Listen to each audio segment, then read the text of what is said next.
सो ये वीडियो में आज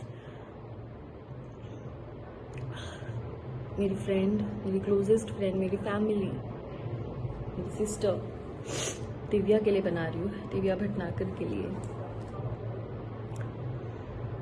मेरी गोलू मोलू सी क्यूटी सी। She left us, she left मी।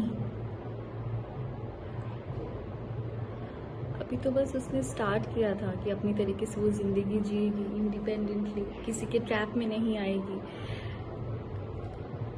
खुद को संभालेगी, खुद को स्ट्रॉन्ग करेगी। And see, and I personally feel कि भगवान शायद खुद उसकी सफरिंग देख नहीं पाए, अंकल उसकी सफरिंग्स देख नहीं पाए।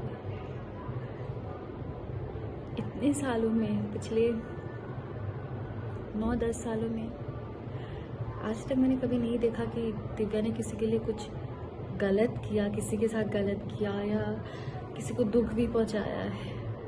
बस लोगों ने सिर्फ उसको ही दुख पहुंचाया है, उसी का ही इस्तेमाल किया है, स्पेशली रिलेशनशिप्स।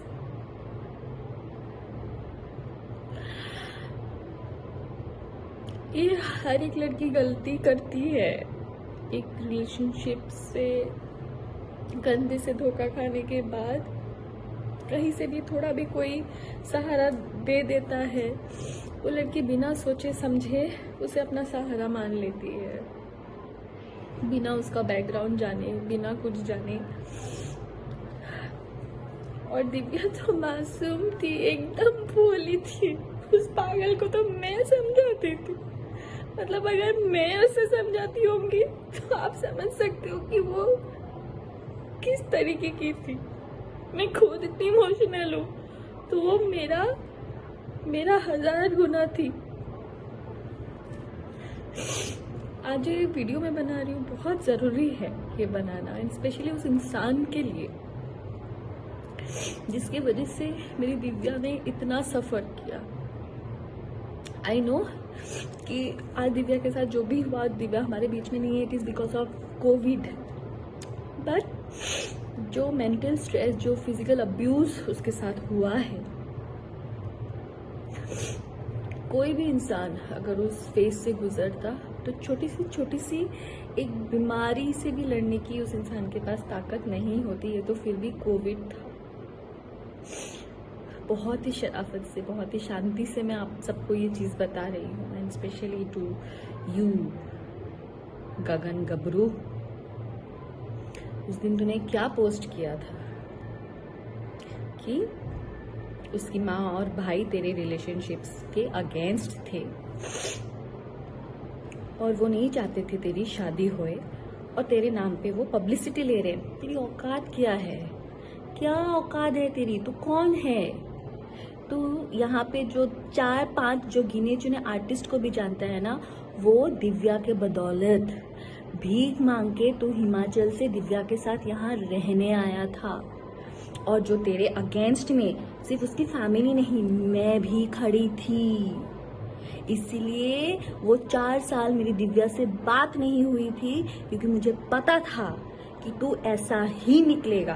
पर दिव्या तेरे प्यार में इतनी अंधी हो गई थी, इतनी अंधी हो गई थी, तूने तेरे बातों में इतना फंसा लिया था कि उसको आगे पीछे कुछ दिख नहीं रहा था।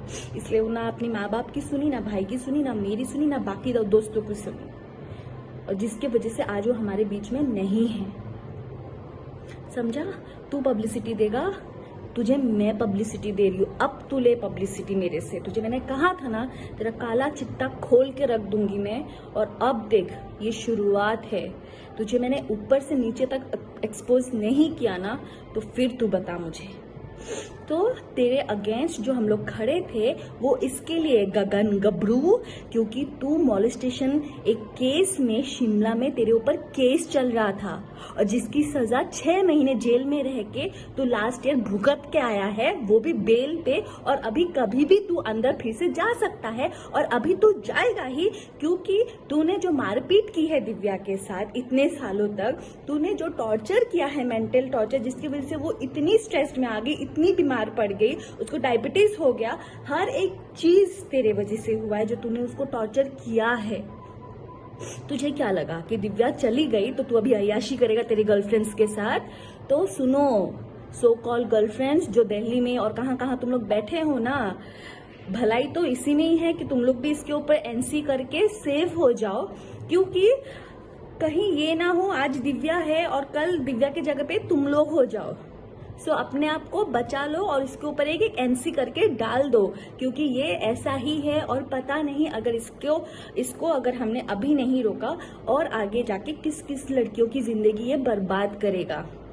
सो and this is to all the industry people, जितने भी आर्टिस्ट हैं, जितने भी इस आदमी के साथ जुड़े हुए हैं, प्लीज इसका बैकग्राउंड चेक कीजिए। हिमाचल शिमला पुलिस स्टेशन में जहां से भी ये है वहां का पुलिस स्टेशन, वहां के जेल का पता कीजिए इसका अच्छे से। इनफैक्ट इसका ओशीवारा पुलिस स्टेशन में भी दिव्या ने एनसी करवा के रखा है। करवा चौथ के दिन ये आया था और उस दिन भी मारपीट करके गया है उसके साथ। और एक तो शादी के बाद से ही वो दिव्या को रोज मार रहा है, उसकी ज्वेलरी भी चुरा के ले गया है।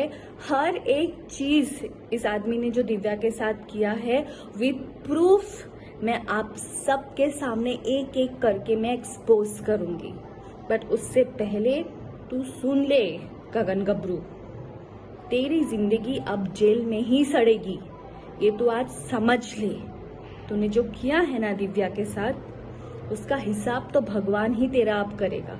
दिव्या तो अब बहुत अच्छी जगह पे है, वो भगवान की ही बच्ची थी और भगवान के पास ही है, और अंकल को भी नहीं देखा गया उसकी सफरिंग्स, इसलिए वो आज हमें छोड़ के चली गई है। पर तूने दिव्या को हमसे छीना है ना, तू देख जिंदगी भर तू और तेरी माँ जेल में ही सड़ेंगे।